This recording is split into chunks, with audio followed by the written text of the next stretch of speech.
Mr. Mayor, if reelected, how would you bridge the perceived gap between Cross Creek Ranch and the rest of Fulshear? I did come to the council forum last week.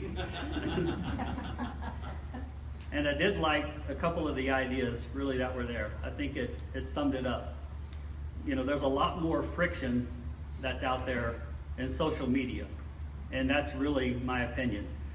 Because, you know, when you're out, right now we're out knocking doors, trying to ask people to vote for you. And everyone's just so nice. They treat you with respect. When you look someone eyeball to eyeball, I don't know that that problem really exists as much as it appears to on Facebook. However, I've actually been proactive in trying to work on some of those perceived issues. Back in 2010, we probably had 2 committees working for the city, the development corporations and the planning and zoning.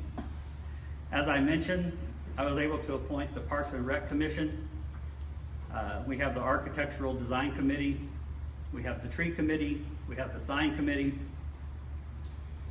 So if you look at that whole structure, again, back in 2000 to 2010, it's like a homeowners association. You have the same group of people that have to do everything. But we have about 50 people total now working across the board. And about half of those people are from the newer developments, and about a half are from, you know, older developments or have been here longer.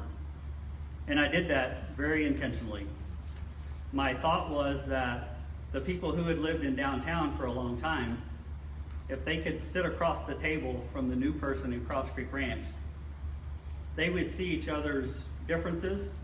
Nothing wrong with that. I always use like trash pickup as an example.